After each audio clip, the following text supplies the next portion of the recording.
Today our agenda is second part of Boolean logic. हम इस section में discuss करेंगे ये टॉपिक्स. हमने अपना फर्स्ट पार्ट कवर कर लिया है. हमने अपने पिछले लेक्चर में क्या क्या कवर किया. हमने अपने लेक्चर में कवर किया कि what is Boolean algebra. Second one binary value quantities. इसके बाद हमने कवर किया कि गेट्स क्या होते हैं, व्हाट इज गेट और logic gate, types of gates. फिर हमने पढ़ा कि टाइप्स कौन कौन से हैं. हमने उसमें पढ़ा कि एक टाइप बेसिक गेट्स का है और एक टाइप है उसका कॉम्बिनेशनल गेट्स का. तो हमने ये 6 टॉपिक्स डिस्कस करे इन डिटेल और हमने इसमें नॉट एंड और गेट्स पढ़े. यहाँ पर हमने एक्स नॉर, पीछे से चल रहा हूँ, एक्स और नैंड और नॉर, ये हमने 4 गेट कॉम्बिनेशन के पढ़े और हमने डिटेल में समझा ट्रुथ टेबल क्या होती है. सारे टॉपिक्स हमने इसमें कवर किए. ये था एजेंडा हमारे पिछले लेक्चर का, पार्ट 1. ठीक है, पार्ट 1 बूलियन लॉजिक का. ठीक है, आज का हमारा एजेंडा है, ये है बूलियन लॉजिक पार्ट 2 और इसमें हमारा एजेंडा है पहला बेसिक पोस्टुलेट्स, दूसरा है प्रिंसिपल ऑफ डुअलिटी, तीसरा है हमारा थ्योरम्स और बूलियन लॉज. ये आज का हमारा टॉपिक है और इस बूलियन लॉज में काफी लॉज हैं जो हम डिस्कस करेंगे. कौन कौन से लॉज हैं? Idempotence law, second one distributive law, involution law, commutative law. तो आज का हमारा टॉपिक है, पहला topic what is basic postulates. तो क्या है बेसिक पोस्टुलेट्स पाइथन में? बेसिकली ये बेसिक पोस्टुलेट्स कुछ नहीं, बस कुछ बूलियन इक्वेशंस हैं, यानी कि इसी को हम आइडेंटिटीज भी बोलते हैं, बूलियन आइडेंटिटीज भी से बोला जाता है.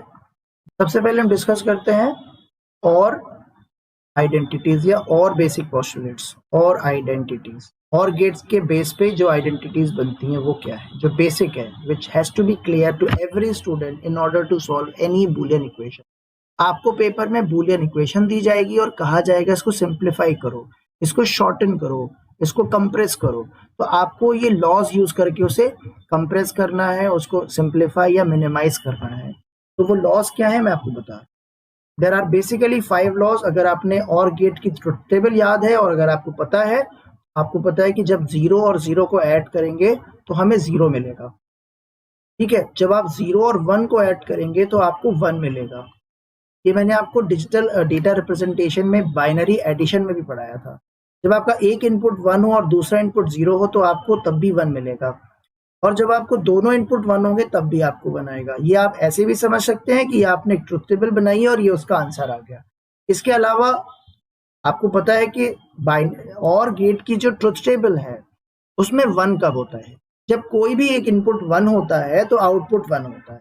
इसीलिए यहाँ पर इस पोस्टुलेट में अगर बाइनरी इक्वेशंस में, फॉर एग्जाम्पल, अब इसका एग्जाम्पल कैसे है, किसी ने मुझे एक क्वेश्चन दिया x plus x y is equals to, sir इसका आंसर x होता है, कैन यू प्रूव दिस? कोई कहता है इसे प्रूव करो कि इसका LHS is equal to RHS. ये क्वेश्चन है पेपर का, ठीक है ना. Proof the following. तो कोई कहता है इसको कैसे प्रूव करेंगे? So just take its LHS value. LHS आपने लिया और मैं आपको इसका एग्जाम्पल दे रहा हूँ, x plus x y. Now what you are supposed to do? Take the x as a common, just like an normally algebra. So when you take x as common, जब आपने x को common लिया तो इस x की जगह पे बचेगा 1. क्यों बचेगा? क्योंकि अगर आप नोटिस करो, वैसे भी अलजेब्रा जिसने पढ़ी है उसको लॉजिक क्लियर है. क्या हम इस x को हम x.1 नहीं लिख सकते? ठीक है, और अगर हम लिख सकते हैं, है ना, लिख सकते हैं, तो ये x.1 और x.y हो गया. जब हम इस इक्वेशन में से x को कॉमन निकालेंगे तो बचेगा 1 प्लस वाई. अब आप जरा से इसको एसिमिलेट कर दो. सर अगर किसी बूलियन एक्सप्रेशन में जिसमें और गेट लगा हो, प्लस को ध्यान करो, प्लस लगा है, तो सर उसमें 1 कब होता है? उसमें 1 तब होता है जब कोई भी एक इनपुट 1 हो। तो जब 1 प्लस वाई है और हमें पता है कि अगर हम इसका और गेट बना रहे हैं और इस और गेट में एक वायर की वैल्यू तो वाई है, एक की 1 है। अब मैं तुमसे पूछ रहा हूं कि बताओ आउटपुट क्या निकलेगा। तो आप ट्रुथ टेबल को जरा रिकॉल करो। और गेट की ट्रुथ टेबल में अगर कोई इनपुट 1 होता है तो आउटपुट 1 ही आता है। ये has to be very clear. This is the fact of OR gate. इस इक्वेशन का आंसर इस वजह से क्योंकि एक इनपुट यहाँ 1 हो गया, इसलिए इसका आउटपुट 1 आ जाएगा। भले y 0 हो जाए तो भी, अगर y 0 हो जाता है तो 1 प्लस 0 से भी 1 आ रहा है, और अगर ये 1 हो जाता है, y की वैल्यू 1 हो जाती है तो 1 प्लस 1 से भी 1 ही आएगा। इसीलिए x डॉट 1 तक हम पहुंच गए। बोलो यहां तक समझ में आ गया? बस मुझे यही समझाना था। अब x डॉट 1 की वैल्यू 1 होगी या x होगी, that I would clear to you, because this is not algebra purely, this is Boolean algebra. So I hope this particular point is clear to you. ना अब इसमें कुछ नहीं करते, बुक में क्या हुआ, डायग्राम बना हुआ है ऐसे करके, और ये बनाने की जरूरत, ऐसे तो कोई खास जरूरी नहीं है कि सर 0 0 होगा तो सर 0 आएगा, और सर यहाँ पर एक इनपुट है, सर अगर हमने यहाँ पर एक वायर को 0 रखा, दूसरे वायर को 1 रखा, तो आपको ये डायग्राम से कुछ लेना देना नहीं है। आपको ये ध्यान रखना है कि और गेट की ट्रुथ टेबल में 1 कब होता है, बस ये ध्यान रखना है, आपका प्रॉब्लम सॉल्व हो जाएगा। तो ये 1 आएगा। अब समझ आ गई ना सबको? बताओ जितने लोग बंदे बैच में हैं, सबको ये पॉइंट क्लियर है? कोई ऐसा जो कॉम्प्रोमाइज कर रहा है या कहीं डाउट है, प्लीज आस्क। एक 1 और दूसरा 0, और में कोई भी एक 1 तो आउटपुट 1, खत्म हुई बात। और जब सारे ही 1 होंगे तो फिर तो एक में 1 आ जाता है, तो सारे अगर 1 होंगे तो वैसे भी 1 आ जाएगा, दोनों ही 1 है तो आउटपुट 1 आ जाएगा। ये चीज क्लियर हो गई आपको? एग्जाम्पल्स के लिए, मतलब पेपर के लिए, ये वाली क्वेश्चंस आपको बिल्कुल तैयार रखनी। Clear? Shall I move on? दूसरा टॉपिक है एंड आइडेंटिटी। अब रिकॉल करो, एंड गेट में 1 कब होता है। मैं किसी से नहीं पूछूंगा कि एंड गेट में 1 कब होता है। एंड पोस्टुलेट्स या एंड आइडेंटिटी क्या है? एंड आइडेंटिटी क्या है? सर अगर मेरा दोनों वायर 0 हो गए, 0 डॉट 0, डॉट पता है ना, dot is the sign of and gate, तो सर आंसर क्या आएगा? 0। अब ट्रुथ टेबल सबको पता होगी तो वो बता देगा। सर 0 डॉट 1 क्या होगा? एंड गेट में 1 तब होता है जब सारे 1 हो, ये 1 नहीं आ सकता। Remember, that would be 0। अच्छा, अगर किसी ने पहले वायर में 1 पास किया, दूसरे में 0 पास किया, तो क्या आएगा? राइट। और अगर उसने दोनों में 1 पास किया, दोनों में 1 पास किया, तो क्या आएगा? अच्छा ठीक है, अब बताना कि अगर किसी ने x, एक वायर की वैल्यू पता नहीं है, x है, ठीक है, x डॉट 1 का आंसर क्या आएगा?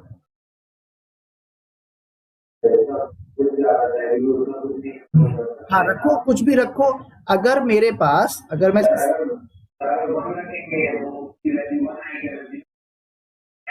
तो इसका मतलब जो x की वैल्यू वही तो आंसर है। पॉइंट समझ आया? पॉइंट समझो ना, मतलब समझ गए ना? तो अगर x की वैल्यू 0 कर देंगे तो पूरा एक्सप्रेशन 0 हो जाएगा, और अगर x की वैल्यू 1 कर देंगे तो पूरा एक्सप्रेशन का आंसर 1 आ जाएगा। इसका मतलब जो x की वैल्यू थी वही तो आंसर था। इसका आंसर क्या आया? x आया नहीं आया? तो हम लोग अभी क्या सॉल्व कर रहे थे? x प्लस एक्स वाई को सॉल्व करो कि ये वाकई x के बराबर है या नहीं। तो हमने इसका LHS पार्ट लिया था, फिर हमने x प्लस एक्स वाई लिखा था, और ये नॉर्मल एल्जेब्रा से भी है। हमने x को कॉमन लिया, यहाँ बचा 1, यहाँ बचा y।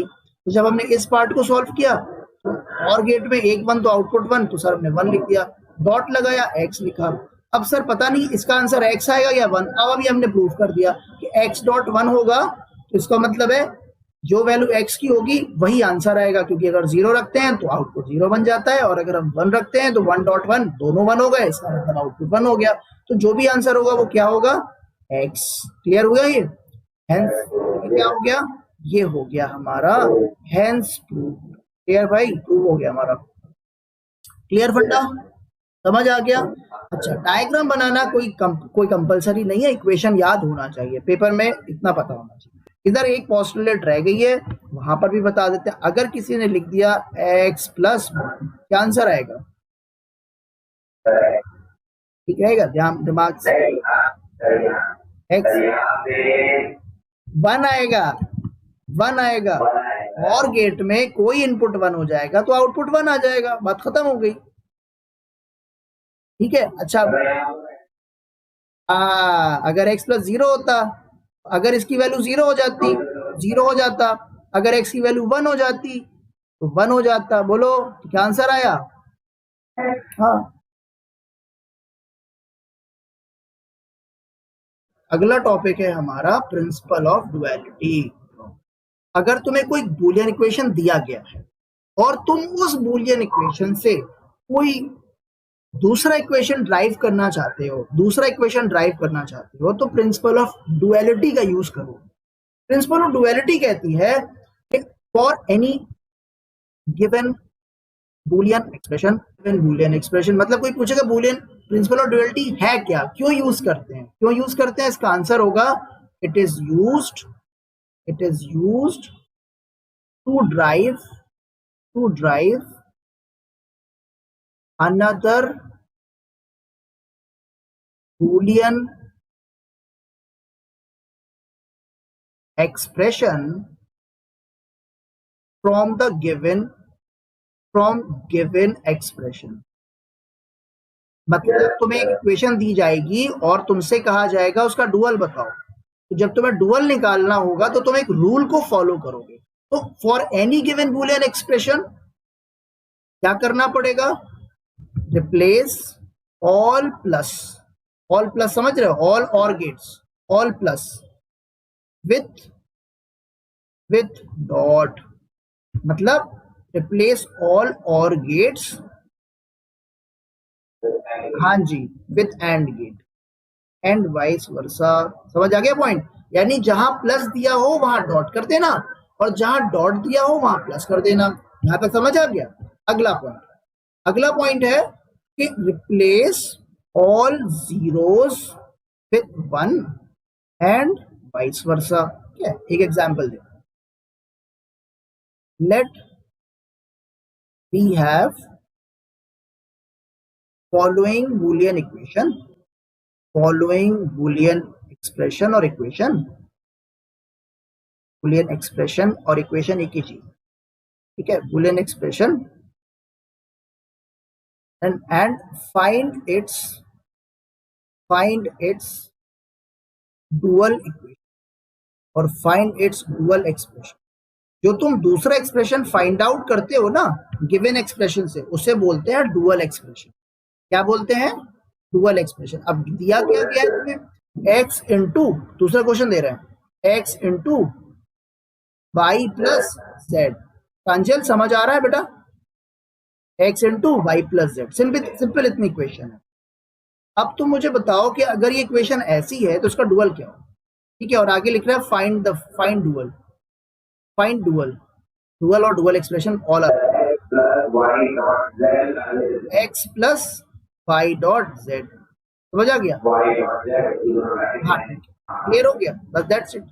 अच्छा, तीसरी इक्वेशन तुम्हें दी गई, ये क्वेश्चन सॉल्व कर रहे हो तुम्हें इक्वेशन दिया गया, कहता है कि x plus y dot x plus Z.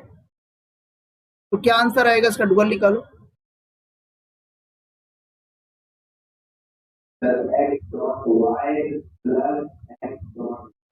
X dot y plus x dot, समझ आ गई चीज? करेक्ट है। समझ आ गई? ये हो गया तुम्हारा डुअल एक्सप्रेशन, ठीक है? अब ध्यान रखना कि वेरिएबल्स को डिस्टर्ब नहीं करते हैं। यहां तक क्लियर है कॉन्सेप्ट?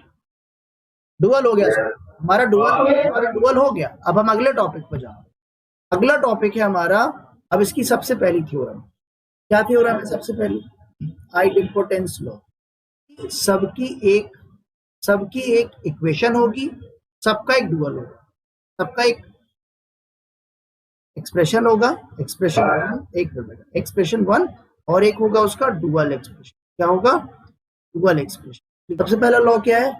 Idempotent law. क्या इक्वेशन है इसकी? याद रखनी है, ये भूल जाते हैं। जैसे वो हमने तुम्हें बाइनरी टू डेसिमल कन्वर्जन और उसके सारे न्यूमेरिकल्स पढ़ाए थे और बच्चे उसमें मिक्स हो जाती है ना, किसी लॉ को पूछेंगे कोई इक्वेशन बताएंगे, तुम एक इक्वेशन याद रखो और उसका डुअल तुम निकाल लोगे। दोनों याद रखने की जरूरत नहीं, एक याद रखो। अब ध्यान रखो, मैं प्रूफ भी कराऊंगा, सबको इंडिविजुअली प्रूफ भी कराऊंगा। x plus x is equals to, ठीक है? इसका डुअल क्या होगा? तो डुअल क्या होगा, X dot x equals to x, Y आ गया। देखो अब दूसरा देखो, इन्वोल्यूशन लॉ। देखो अगर तुम्हारे पास एक्स हो और तुम उसका करो कॉम्प्लीमेंट, ठीक है, कर दिया, क्या मिलेगा, एक्स कॉम्प्लीमेंट मिलेगा। ठीक है, एक्स कॉम्प्लीमेंट का कॉम्प्लीमेंट कर दो, क्या मिलेगा, बस यही आंसर है, यही इन्वोल्यूशन लॉ है। इसका कोई डुअल नहीं होता। क्यों नहीं होता, क्योंकि कोई बेसिक गेट है ही नहीं, प्लस भी नहीं है, डॉट भी नहीं है, जीरो भी नहीं है, वन भी नहीं है। ठीक है, आइडोपोटेंट लॉ, इन्वोल्यूशन लॉ। अब उसके बाद आता है तुम्हारा तीसरा law, that is called complementarity. Complementarity law की इक्वेशन क्या है, तुम मुझे बताओ। एक्स प्लस एक्स कॉम्प्लीमेंट क्या आना चाहिए इसका, वन। तो इसका डुअल क्या होगा, अब मैं प्रूव कराऊंगा, ठीक है, डोंट वरी। डुअल बताओ, एक्स को एक्स डॉट एक्स एक्स और x complement is equal to, very good, zero zero zero, complement करना है। नहीं सही है, नहीं ये रूल है ना बेटा, कॉम्प्लीमेंट ही चेंज होता है। देखो ना, प्रिंसिपल ऑफ डुअलिटी ना सिर्फ प्लस को डॉट में और डॉट को प्लस में बदलती है, वन को जीरो में, जीरो को वन में बदलती है। वेरिएबल्स को अगर वेरिएबल नहीं, अगर वेरिएबल होगा तो वेरिएबल को नहीं नहीं, इसका डुअल कहाँ है बताओ, इसका डुअल लिखा ही नहीं है ना, कैसे होगा, प्लस भी नहीं है, डॉट भी नहीं है, तो डुअल कहाँ से बनेगा, ना जीरो है ना वन है। समझ में आ नहीं बात, ये तो नॉर्मल। इसका मतलब ये हुआ कि एक्स आ रहा था वायर, उसको तुमने नॉट गेट से पास किया, इस वायर की वैल्यू बन गई एक्स कॉम्प्लीमेंट, तुमने दोबारा इसको नॉट गेट से पास किया, तो तुमने क्या किया, एक्स कॉम्प्लीमेंट का होल कॉम्प्लीमेंट कर दिया, तो अल्टीमेटली वायर की वैल्यू क्या बनी होगी, यहाँ एक्स इसी बात। इसका मतलब आर की वैल्यू, रिजल्टेंट वेरिएबल की वैल्यू एक्स बन गई, तो यही वो लिखा हुआ। अब इसमें कोई, इसमें डुअल नहीं बनेगा, ठीक है, डॉट है ही नहीं, एंड गेट यूज कर रहे हैं ना, और गेट यूज कर रहे हैं। अगले में आ जाओ, अगला है डिस्ट्रीब्यूटिव लॉ। कौन सा लॉ, ये मैथ्स में पढ़े होंगे, डिस्ट्रीब्यूटिव लॉ। अभी डिस्ट्रीब्यूटिव से रिलेटेड कोई काम कर रहे हैं, डिस्ट्रीब्यूटिव लॉ देखो, x dot y plus z, तीन वेरिएबल है, is equals to x y plus x z. बोलो ऐसी होगा, ये तो पढ़ के आए हो बचपन में। इसका डुअल निकालो, अब डुअल निकालो, इस इक्वेशन का डुअल निकालो पहले। एक्स को तो एक्स ही लिखोगे, एक्स को तो एक्स ही लिखोगे, x plus y z is equals to x plus y, dot लगाए प्लस बन जाएगा, ठीक है, और ये जहां प्लस लगा है यहाँ डॉट बन जाएगा, और जहां बाकी वैसे ही लिखो, एक्स जेड नहीं लिख सकते, डॉट लगाए तो प्लस लगाएंगे। अब हमने तुम्हें बताया था कि ये इस तरह से कर लेना, मतलब ऐसे सेपरेट जाएगा ना, ये टर्म अलग है, ये टर्म अलग है, बात समझ में आ रही है, तो ये इस तरह जाएगा। हाँ मतलब, नहीं तो मतलब ही बदल जाएगा। अगर कोई कहते हैं कि सर ने डॉट बोला, डॉट पे ब्रैकेट में लगाते हैं, तो फिर तो इक्वेशन का मतलब ही चेंज हो जाएगा। समझ में आई नहीं आई, टर्म को अलग रखना है, जो टर्म बन रहा है वो टर्म अलग रहेगा। अच्छा, तो ये हो गया डिस्ट्रीब्यूटिव लॉ। ये जो है सारे के सारे ये इंपॉर्टेंट लॉज आपको मैंने करा दिए। वो है associative law, x plus y plus z is equal to x plus y plus z, maths में पढ़े हुए, ठीक है। इसका डुअल लिखना होगा तो क्या बनेगा, डॉट लगा दो सब जगह, x dot y dot z, one तो है ही नहीं ना कहीं, is equals to x dot y bracket dot z, मतलब जगह इंटरचेंज कर सकते हो बस। क्लियर हो गया यहाँ तक, क्लियर है। नहीं मतलब वो ये कह रहा है कि जब इसको सॉल्व करना ना, तो इसको अलग अलग भी सॉल्व कर सकते हो और साथ में भी सॉल्व कर सकते हो। मतलब अलग अलग का मतलब है कि तुम चाहो तो तुम x प्लस वाई का टोटल भी कर सकते हो, और चाहो तो तुम y और z का टोटल भी कर सकते हो। तो चाहे ऐसे भी लिख सकते ना, जैसे मतलब तुम्हें किसी ने दे दिया 2 प्लस 3 प्लस 5, अब क्या मतलब है, किसी की मर्जी है 2 प्लस 3 करेगा, और जो आंसर आएगा उसको 5 प्लस 5 करेगा। एक बच्चा कह रहा है मैं 3 प्लस 5 कर लूँ और 3 प्लस 5 के आंसर 2 सेट कर, बात तो बराबर हुई ना, बात तो बराबर हुई ना इसकी। Last this is the last, sixth one का क्या मतलब है, वो है एब्जॉर्प्शन लॉ। Absorption law. अब ये केमिस्ट्री और फिजिक्स वाला एब्जॉर्प्शन नहीं है। क्या मतलब है? x plus x y is equal to x। इसका डुअल क्या निकलेगा? x dot x plus right is equal to, ये हम प्रूव भी करेंगे। समझ में आ गई? तो ये 6 लॉ हैं जो तुमने अच्छी तरह, एक और है डिस्ट्रीब्यूटिव थर्ड लॉ, वो हम बाद में बताएंगे। ठीक है, एक है याद करने पड़ेंगे। एक और फाइनल लिखवा देता हूँ, उसको क्यों छोड़ू, के साथ क्यों ना इंसाफी हो जाए, वो भी देख लो। लास्ट है 7th वन, याद करने पड़ते हैं, इस पे क्वेश्चन आएंगे पेपर में, समझ रही हो? ऐसा नहीं याद नहीं करने पड़ेंगे। एक होता है third distributive law. Third distributive law, क्यों थर्ड क्यों कह रहे हैं भाई? पहला डिस्ट्रीब्यूटिव लॉ तो लिखा हुआ है, दूसरा उसका डुअल हो गया, ये तीसरा हो गया। थर्ड डिस्ट्रीब्यूटिव लॉ क्या है? Third distributive law x plus x complement y is equals to x plus, ये बनाना नहीं है लेकिन फिर भी मैं लिख दे रहा हूँ, x dot x complement plus, पूछा नहीं जाता, ये बहुत रेयरेस्ट होता है, बहुत कम पूछा। ज्यादातर ये है ना 1 से लेके 6 तक वाले आते हैं, जिसमें भी सबसे ज्यादा जो इम्पोर्टेंट है वो ये है, ये है, ये है, ये है और ये 5 सबसे ज्यादा इम्पोर्टेंट। ये सारे तो पूछ सकता है, जाहिर सी बात है, ज्यादातर वही पूछते हैं जो तुमने पढ़े नहीं होता। वो सोचते हैं अच्छा ये पूछो जो ये पढ़ के नहीं आया, तो मैं तो तुम्हें सब पढ़ाऊंगा ना, इसीलिए तो लिखवाया है। क्लियर हो गया टॉपिक? ये पॉइंट्स कहीं भी नहीं लगते, क्यों कहीं भी लगते? इस टर्म का अलग लग रहा है, इस टर्म का अलग लग रहा है, ये पूरा एक टर्म हो गया ना। यहाँ पर ये पूरा एक टर्म है, इसको अलग कर लिया है। यहाँ पर ये इस वाले केस में जब तुमने सॉल्व किया x डॉट वाई का टर्म अलग है तो इसको अलग कर लिया, ये x और z है।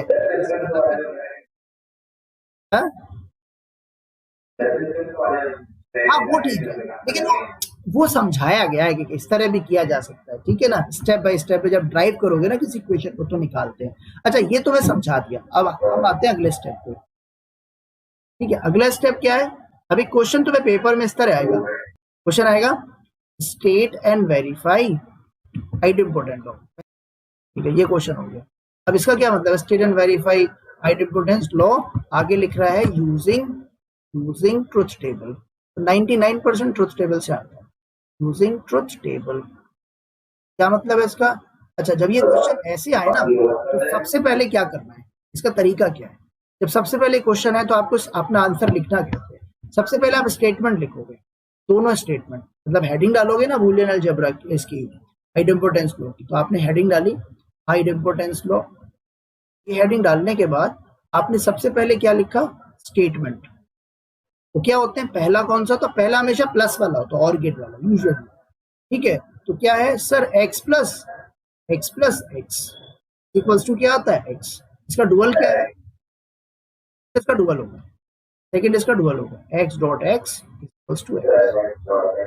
ये ठीक है। अब ये तो हो गया स्टेटमेंट, फिर बनाएंगे आप इसका सर्किट।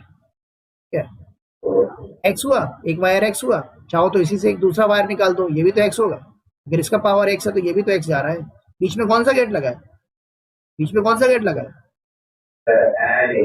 यहाँ वन कर रहे हैं ना, वन सॉल्व। ये किया, मतलब ये किया, ठीक, और r is equals to x, simple. दूसरा बनाया उसका, ठीक। दूसरा इक्वेशन क्या होगा? सर x पास किया, उसका वही वैल्यू पास करनी, निकाला यहाँ से, कनेक्ट किया, एंड गेट लगाया, तो ये वायर बना लिया। ठीक है, r इज इक्वल। अच्छा ये हो गया। अब आती है इसकी फाइनल चीज, that is called truth table, जिससे ये प्रूव होगा। क्या करना है देखो, आपने कहा कितने वायर हैं, बताओ इस इक्वेशन में कितने वायर हैं? एक ही है, एक ही है, x तो एक ही है, एक ही है, वेरिएबल कितने? एक ही है ना, वायर चाहे 10, उसको 10 बार बांट दो, कोई फर्क नहीं पड़ना, x। ठीक है, और उसी का प्लस हो रहा है दूसरे वायर के साथ, तो उसी का प्लस हो रहा है। दूसरा वायर कौन सा? वो भी x का नाम भी x। ठीक है, जो रिजल्टेंट वायर बन रहा है वो क्या है, R is equals to x plus x हुआ ना, R is equals to x plus x, बोलो ठीक हुआ ना। अच्छा, अब ये मत करना 0 0 0 1 1 0 1 1, गलत हो जाएगा। क्यों?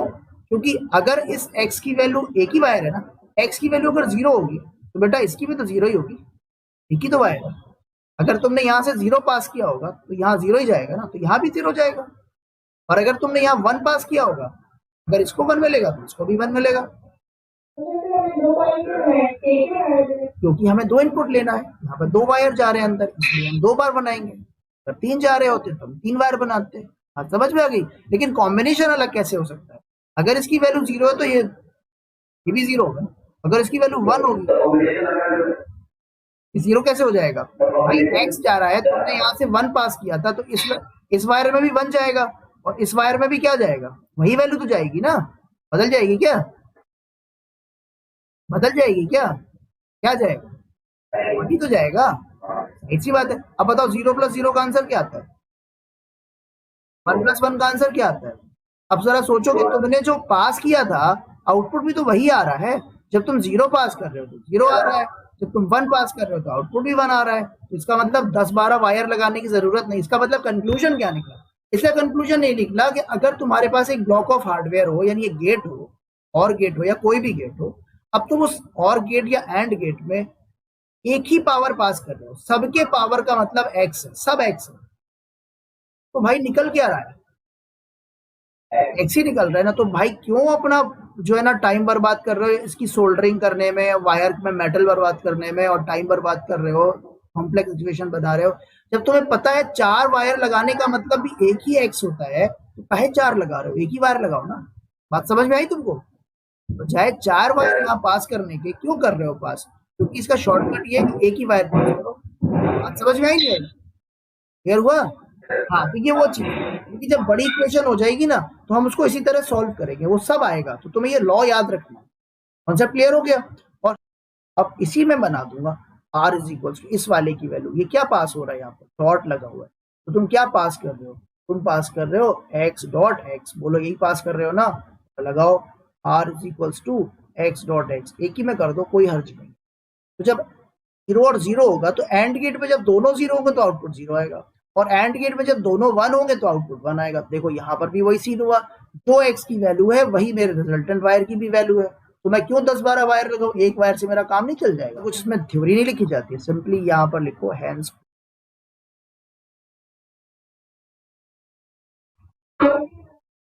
State and verify complementarity law. बहुत इंटरेस्टिंग है ये कॉम्प्लीमेंटरिटी, यूजिंग ट्रुथ टेबल। बताएं भी फिलहाल ट्रुथ टेबल के हिसाब से तो इसका स्टेटमेंट क्या बनता है? ओके, तो पहली इक्वेशन कहती है कि अगर ए हो और दूसरा उसका कॉम्प्लीमेंटेड वैल्यू हो और बीच में और गेट लगा हो तो हमेशा 1 आएगा।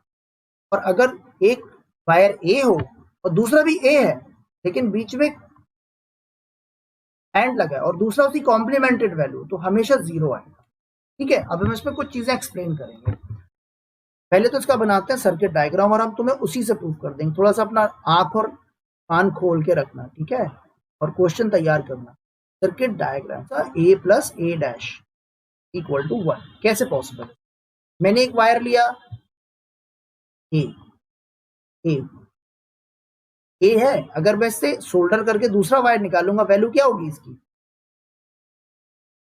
a होगी, बोलो a होगी। अब जरा सोचो कि इस a वायर को मुझे दूसरा वायर कौन सा चाहिए, तो मुझे क्या लगाना पड़ेगा? यहाँ पर क्या लगाना पड़ेगा? जल्दी बताओ, कोई भी बोलो माइक खोल के। ये हो गया। अब इस वायर की वैल्यू क्या बनी? ठीक है, तो ये वायर ए है, ये वायर ए कॉम्प्लीमेंट है, बीच में कौन सा गेट लगा? ये लगाया और जोड़ दिया। ठीक है, ये सर क्या बना? ए प्लस ए, ये तो सर्किट हो गया। अब इसी सर्किट से हम तुम्हें प्रूव कर देते हैं। देखो, अगर ये सोचो कि मैंने ए में पास किया 0, तो बताओ इधर क्या पहुंचा? इस वाले वायर में क्या पहुंचा? 2, और इस वाले वायर में क्या पहुंचा? डेफिनेटली। अब और गेट में अगर एक इनपुट 1 हो रहा है तो आउटपुट क्या आएगा? और गेट में अगर एक इनपुट 1 हो रहा है तो क्या आएगा? 1।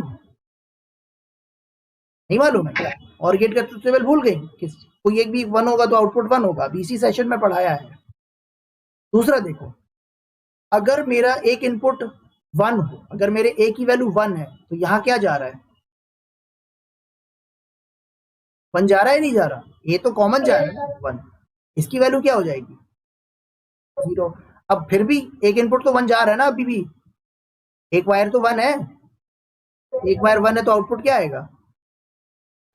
एक 1 आएगा। तो देखो हर केस में आउटपुट 1 आएगा कि नहीं आएगा? बोलो। अब यहाँ एक फैक्ट क्लियर करो, ये फैक्ट है, ये पूछा जाता है। एक फैक्ट है जिसे बोलते हैं टॉटोलॉजी। क्या बोलते हैं? टॉटोलॉजी का मतलब है when output is always 1 for any input combination और ऑल इनपुट कॉम्बिनेशन होता, right? For any input combination, input combination कोई भी बन रहा हो, लेकिन आउटपुट क्या आ रहा है? हर बार 1 आ रहा है। तो such situation is called, इस सिचुएशन को हम कहते हैं, is called what sir? Tautology. बोलो समझ आया? जब तुम्हारा आउटपुट हमेशा 1 आए तो इस सिचुएशन को क्या कहा जाता है? टॉटोलॉजी। मैम क्लास में रहिए, जो डाउट हो पूछिए। a dot a dash is equals to 0। Sir ये कैसे हो सकता है? अब समझ आ गया होगा, जिसने दिमाग लगा दिया होगा। एंड गेट में 1 कब होता है वाला, एंड गेट में 1 कब होता वाला दिमाग लगा दो जरा। ठीक है, एक है a और एक उसी ए में से निकाला और हमने यहाँ पर इसको क्या कर दिया? इसको हमने कॉम्प्लीमेंट कर दिया।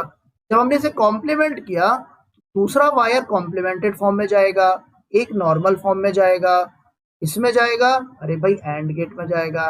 रिकॉल करो कि एंड में 1 होता कब है? एंड में 1 तब होता है जब सारे इनपुट 1 होते हो। क्या यहाँ पर ऐसी सिचुएशन बन रही है कि सारे इनपुट 1 हो? अगर हमने ए में 0 पास किया सर, तो इधर 0 जाएगा, इधर 1 जाएगा। अरे एक 0 एक 1, आंसर क्या आएगा? 0। और अगर हमने 1 पास किया बहुत प्यार से, अब यहाँ जाएगा 1 और यहाँ जाएगा 0, तो क्या बनेगा? फिर हाउ 0 बनेगा। ओके, तो ultimately this condition is called fallacy, means this situation is called fallacy. This situation is called fallacy. FALLACY। मतलब ऐसी सिचुएशन जिसमें कोई भी इनपुट कॉम्बिनेशन हो, हर इनपुट कॉम्बिनेशन पर आउटपुट क्या आ रहा है? So when output is always 0, when output is always for any input combination, for any input combination in a given Boolean equation, ये तो होना चाहिए input combination. Okay, so such situation called, such situation is called, or such phenomena is called what? Is that clear? Now finally, sir ji truth table तो बना दीजिए, proof तो उसी से होगा। हाँ, रिस्पॉन्ड टाइमली। हाँ, please and yes and A and this is a dash. जो सिर्फ ए है, 2 वायर तो नहीं है, एक ही वायर जा रहा है। अगर एक 0 होगा, इसकी वैल्यू क्या होगी? 1। अगर ये 1 होगा, इसकी वैल्यू क्या होगी? 0।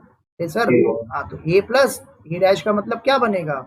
ए प्लस ए डैश क्या बनेगा? भाई सर 1 बनेगा, क्योंकि कोई भी एक इनपुट 1 होता है तो और गेट में 1 आता है, इसलिए दोनों बार 1 आएगा, है ना। लास्ट आज के लिए इतना ही रहेगा, उसके बाद कल पढ़ेंगे।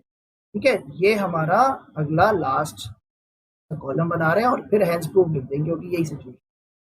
ठीक है, अब हम लिख रहे हैं यहाँ पर, सर अगर ए डॉट ए डैश होता तो क्या होता? एक 0 एक 1, एंड गेट पे अगर एक 0, ये सिचुएशन कहलाएगी पॉलिसी की। हाँ, और ये सिचुएशन कहलाई फाइलेसी नहीं होता, पॉलिसी। और ये होता है टॉटोलॉजी ना। प्रूव्ड लिखना है, क्योंकि सर वो कहता था कि अगर ये इक्वेशन हो तो हमेशा 1 आएगा, हाँ भाई 1 आ रहा है, और ये इक्वेशन होगी तो हमेशा 0 आएगा, तो भाई 0 आ रहा है, इसका मतलब हैंस प्रूव्ड। ठीक है, क्लियर? आज के लिए हमारा लेक्चर इतना था।